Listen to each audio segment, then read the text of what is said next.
Hello guys, this is Andrei. I'm a certified translator and a real estate concierge. My company has been relocating people to Belarus over the last 3 years, and this is one of the pretty much popular updates, kind of weekly updates about what happened in Belarus, around Belarus, and how this may impact our life long term. It's not really a media release, it's more like my summary of headlines, my rather biased digest, and a few comments about things I can actually comment for the sake of the Western censorship on YouTube and for the sake of our democratic censorship here in Belarus. A quick social update, even two. We have scored 5,000 subscribers with you guys. Thank you very much for supporting me. And the figure isn't that impressive, but for some niche content in a niche country, which isn't yet a massive destination objective for many, but many people are considering, judging by the increasing views. And I'm now accepting donations in crypto, so I'll put a couple of wallets here. I hope I'll do the things right, because I have zero understanding of how it works, 0.002 by now. And thank you very much for supporting, because all your fivers, tenors, some people donate $50. That's very handsome and generous of you. They're helping me to basically sponsor this metal. And secondly, feel that the whole thing is needed and wake up at 7 o'clock here, sometimes earlier, for the sake of better sun, better view, better picture. Let's get started. A couple of countries announced new sanctions which do not seem to be really working or to be really helpful to the people, normal people on the ground. Again, it's an opinion of a normal man, of a taxpayer, everyday taxpayer, not an expert in some space building niche. There they may be lacking some secret equipment on which you really don't need any information, I guess, I hope.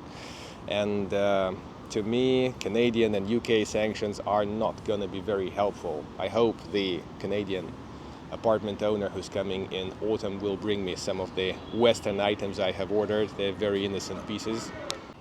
At the very same time, there are several scandals that surfaced in the West, which doesn't seem to have a restricted list for scandals. They pile up and then they get forgotten, like those Pfizer jabs. And the COVID seems to be in the horizon as well, again.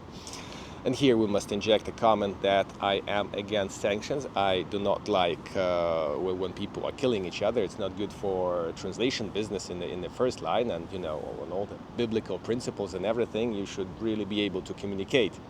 Unfortunately, many people who just grew up without communicating each other, they have their own decision-making process, and it's facilitated by metal. Different kind of metal than I'm using. Since the beginning of the war, many operators pulled out, like Booking.com, Airbnb, but Coca-Cola is still brewing its bubble stuff outside Minsk, using our water and their precious chemical combination. TripAdvisor is still here. Hiltons are still here. Everybody else is mostly still here. And the rumor goes that the corrupt Western cars, we will not mention the brands. Sometimes they are very much on the old dealerships outside as you go from the airport. And they are now dealing with Chinese guys. Now they are trying to get back. The brands are trying to get back into Russia and into Belarus. Whether or not this is true, I've caught a glimpse of a charming automobile on the highway. This will give you the idea of how unpopular the German cars are. Now, pretty big thing, YouTube is slowing down in Russia, or is being slowed down. The thing will not affect Belarus. The telecom guys claim that we don't share infrastructure with Russia at the point where those servers, aging servers, will impact the speed of the content release, content transmission.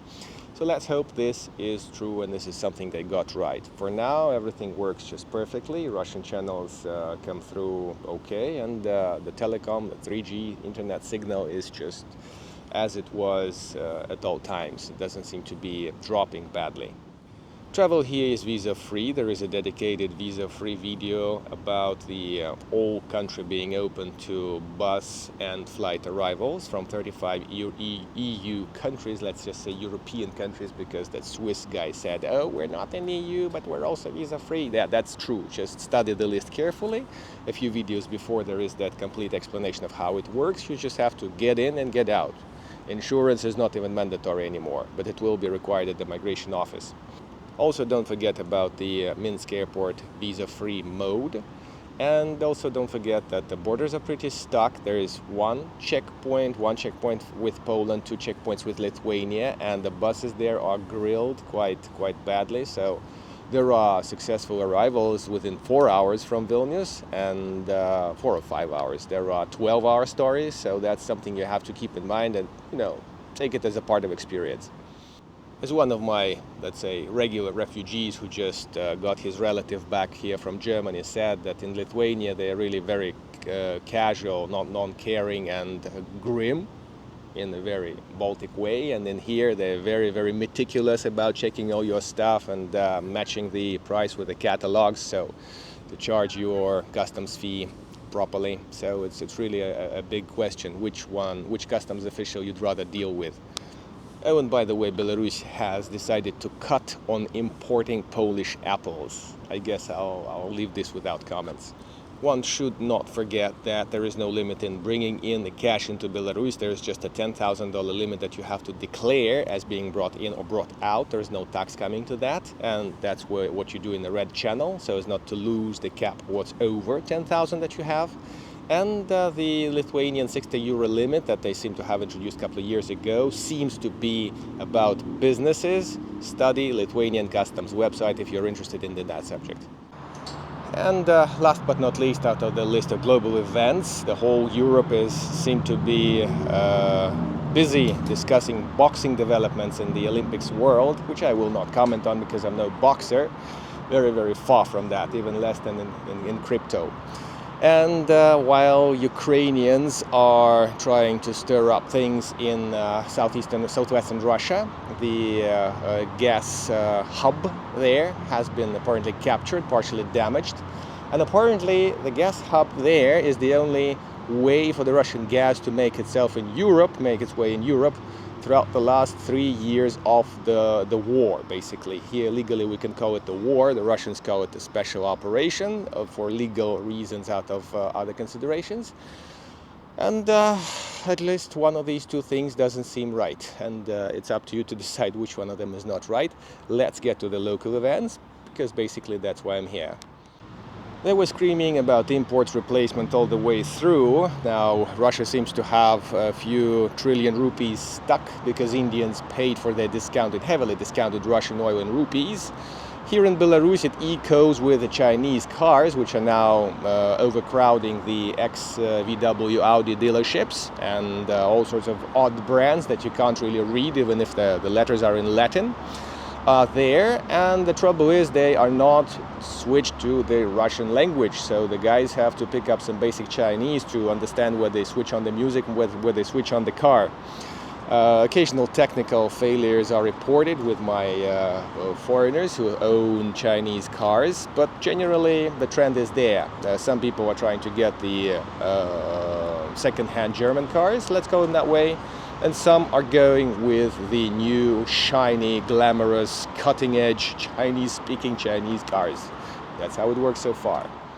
The guy from the Alternative for Germany party has just been fined in Germany for 20,000 euro. It turned out that he's a co-founder of an onion farm here in Belarus. That's also a thing I'll leave without a comment, but yeah, the German guy gets fined for not declaring his onion profits here in Belarus.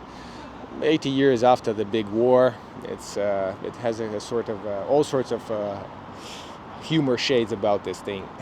In Belarus, constructions is one of the sectors that is lacking labor force. If you're taking a Yandex here, it's likely it will be driven by some Asian dude. Many of them are from Turkmenistan.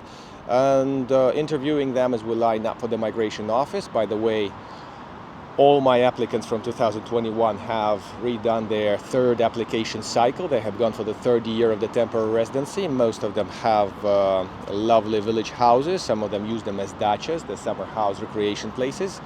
And back to the labor market, we seem to have some open vacancies in constructions, in building, in cooking, in driving, and a few other things. They're quite massive gaps. Our workforce seems to be in Russia, they tell me, and that's how the migrants are coming in to take these jobs. It's kind of odd for Belarus to have migrants for the jobs, but yeah, we do not have enough unskilled laborers, it seems. But one must speak Russian to get a job. In Belarus, somewhere in Brest, they found a water well which has exceeding a concentration of some chemicals that's caused by the nearby farm. As they kickstarted their research and the analysis point them to the higher furum content, and the nearby farm and manure stacked on the field pointed them to the violation of the environmental ways about treating the manure, which must be plowed into a field the same day you take it out of the barn. They tell me I'm not an environment guy. So that's just an accidental, let's say, case when it turns out the water quality could be better. Generally, the water quality is very good in Belarus. Tap water is okay for drinking. Just had my vitamins with the tap water in the kitchen here in central Minsk, Victory Square area. And I hope I'll be releasing a review of each district of Minsk very soon. Well, very soon. It'll take at least a month to shoot it. It's a complicated kind of a video. And they'll be also focused on the districts with good quality of the water. That's where we shop for real estate. Throughout my multiple videos, I highlighted that Belarus is relatively safe. We're talking about street crime safety. That's the situation where you have to install the window cages, metal doors, and all the stuff, like is the case in some countries in Latin America. Not to hurt my Latin American viewers. The headline maker from the last year is the 16,000 euro deal that got ditched, cancelled by a robbery. So some guys wanted one guy to send his currency abroad. They went to the bank, withdrew the money, and then the companions just ran away with the 16,000 euro to be apprehended in the evening. That's the kind of robberies we have. That's the kind of big crime that exists in Minsk. It's a once-a-year case, and normally it's something resolved with little blood, literally and figuratively. Speaking of the cop topic, a quick injection here, unrelated. Many of my refugees, my clients, let's say, my refugee clients, refugees from the West, from democracy, from all the crap, are always reporting a random police check when the migration guys come in and ask a few stupid questions to check them off the list. That's normal, that's routine, that happens once in every quarter, and may I remind you, please, it's a responsibility of every person here in Belarus, even the locals, to stick to the registration address to which they're registered. In the case of foreigners, it's written down in the TRP sticker in the passport, so please keep in mind that you have to be there since you registered to that place. It's based on your rental contract normally. One of the residents of Puchovice district, that's slightly southeast of Minsk, was trying to reach the polyclinics. It's a bit of a bugger when you need to reach them, asking what kind of papers you have to bring for this or that examination, but he tried to reach them and failed. Basically, he was heartbroken about that, called the prosecutors, and they spanked whoever needed to be spanked and got him the right appointment.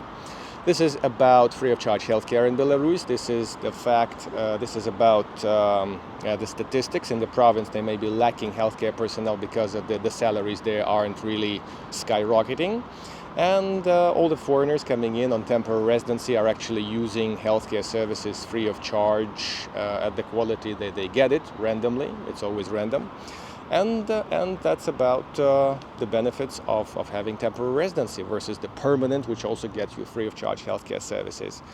That's just given by default, and if you wish to have some faster service, some better service, you normally pay a little bit. And my foreigners who use their paid GPs to examine the kids, give them some prescriptions like a drive-in doctor, they say it's really a giveaway price.